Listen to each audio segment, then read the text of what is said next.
Ahora bien, eh, uno de los segundos elementos que se analizan dentro de un sistema de ciudades está asociado con el tema de las relaciones. En un primer momento eran los atributos de las ciudades.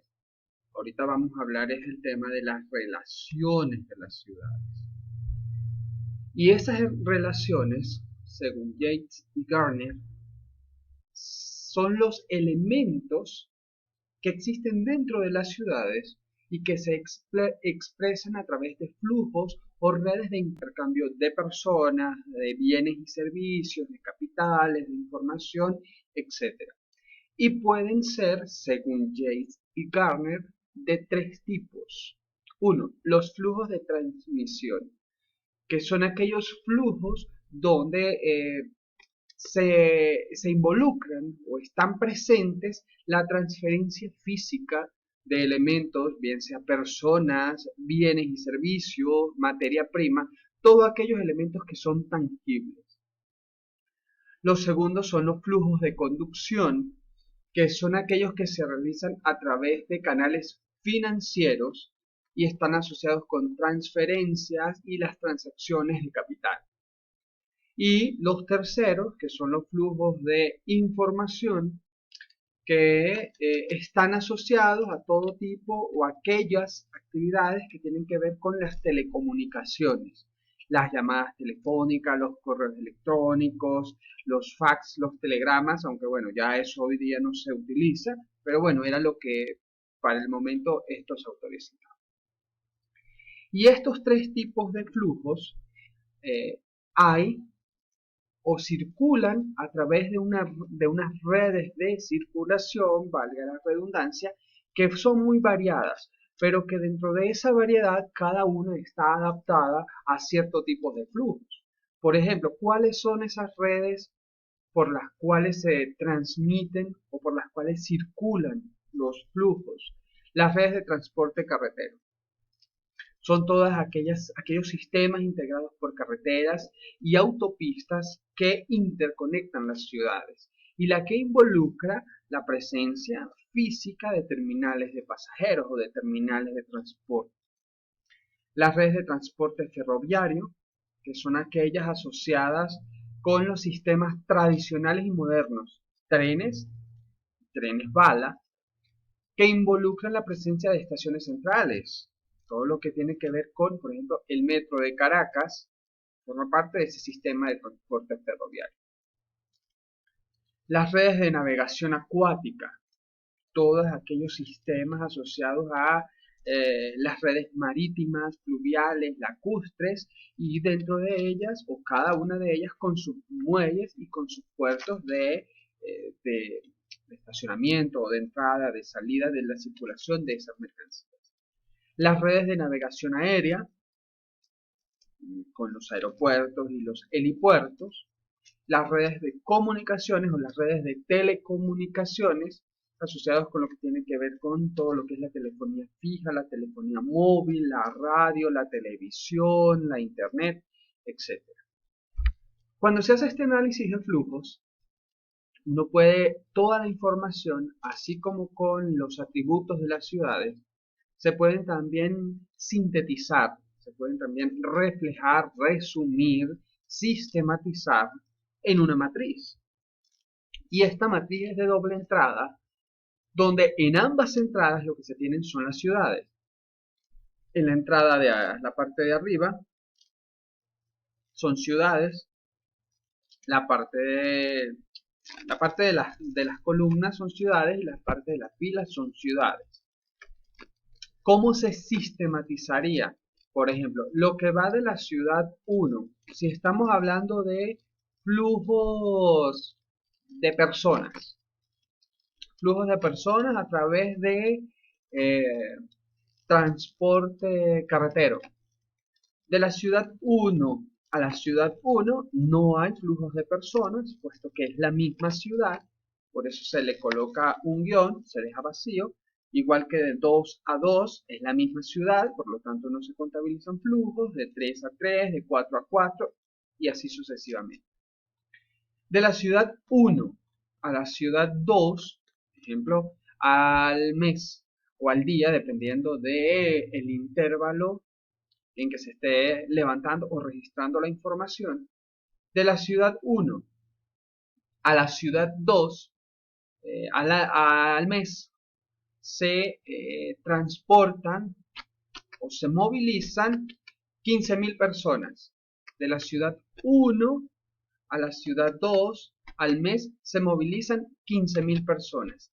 De la ciudad 1, perdón, de la ciudad 2 en este lado a la ciudad 1 en este lado, es los mismos 15.000 que iban aquí, se contabilizan aquí.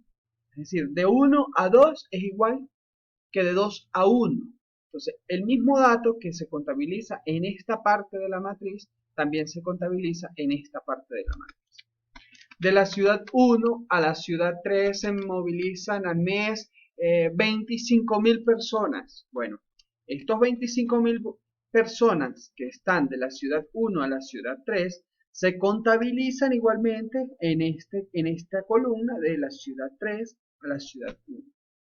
Es similar a lo que ustedes vieron en regionalización económica, no sé si todavía se sigue dando así. En mi momento era con otro profesor, con esos profesores de amplia trayectoria, esos profesores de vieja escuela. Esta matriz uno la practicaba y la enseñaban cuando se estandarizaba y cuando se hacía toda una red de flujos, etc. Entonces, es muy similar a esa matriz que de regionalización económica. Entonces, los datos que están por encima de los guiones van a ser los mismos datos que van a estar por debajo de los guiones, teniendo en cuenta que hay que ver, tienen que tener cuidado de 1 a 2, de 1 a 3, de 2 a 1, de 3 a 1, de 4 a 1, de 1 a 4. Ese tipo de detalles para que puedan sistematizar. Y todo eso se puede sistematizar. Cada uno de los flujos los pueden sistematizar en una matriz. Todos los flujos de un mismo tipo. Por ejemplo, si ustedes están hablando de los flujos, esta matriz bien puede ser una matriz de flujos de transferencia física de personas solamente, o de movilidad de personas, flujos de movilidad de materia prima, flujos de movilidad de bienes de bienes y productos. Cada matriz o cada cosa puede tener su matriz. O bien puede haber una sola matriz para todas las cosas, siempre y cuando sean del mismo tipo de flujos, es decir, de los flujos de transmisión, de lo que implica una transferencia física de algún elemento físico. Si ya son flujos de capital, transacciones de capital, tiene que ser una matriz aparte. Si son flujos de llamadas telefónicas, de correos electrónicos, tiene que ser una matriz aparte, porque son distintos tipos de flujos. A través, aquí pueden ver, los flujos de transmisión. Hay otros tipos de flujo que fueron categorizados por Haggett, y él habla de flujo de transmisión, de radiación, de conducción y de información. Hay una diferencia entre los de radiación e información. Información es aquello que tiene que ver nada más con cuando se hacen correos electrónicos, información que va de un sitio a otro, de una persona a otra persona. Los de radiación ya implican más allá de la tecnología, de la innovación, que uno los puede agrupar, los de información dentro de los de radiación, pero bueno, esa es la categorización, la tipología que da Haggett. Los flujos de transmisión, que son movimientos físicos de personas, bienes y productos, circulan a través de las redes de transporte carretero, ferroviario, acuático, aéreo. Entonces, los flujos de transmisión circulan a través de este tipo de redes. Los flujos de radiación circulan a través de las redes de telefónica, telégrafos, eso no se usa, radio, televisión, cable, fibra óptica, satelital, la internet. Todas estas son las redes por las cuales circulan este tipo de flujos. Los flujos de conducción que son las transacciones o transferencias de capital, circulan a través de las redes bancarias. Aun cuando las redes bancarias uno las puede agrupar dentro de este tipo, dentro de las redes de Internet, recuerden que las redes bancarias tienen una protección muy distinta, completamente distinta a a lo que son los correos, por ejemplo, el Gmail o cualquier otro tipo de correo. La protección de las redes bancarias es completamente distinta por los datos que se manejan, por la información que se maneja en este caso. No quiere decir que la otra información no tenga el cifrado adecuado, sino que eh, son mecanismos distintos porque es distinta la información que se maneja y que fluye. Los flujos de información, bueno, circulan a través de todos los sistemas de redes anteriores, de todos.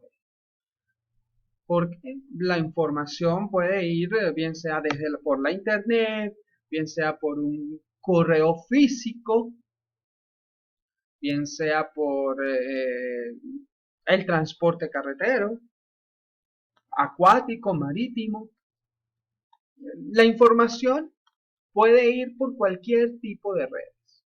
Entonces, esto es una clasificación, una categorización que se hace en función de la tipología que establece Hagen. Ahora bien, cuando hablamos de crecimiento y modelos de trama urbana, entre las propiedades de los sistemas, del sistema de ciudades, destacan dos elementos fundamentales, dos elementos que están asociados a esas propiedades que tienen los sistemas, que son el nivel de integración, que viene medido por la suma de todos los flujos que se dan dentro de todo el sistema. Cuanto más densa sea la capacidad y la cantidad de flujos que se dan dentro de ese sistema, más integrado va a estar el mismo sistema. Y el otro es el grado de apertura del sistema, donde en sistemas muy abiertos, los nodos están conectados a redes nacionales e internacionales. Y en los sistemas de ciudades cerrados, la conexión de los nodos, es decir, de las mismas ciudades, es el entorno inmediato.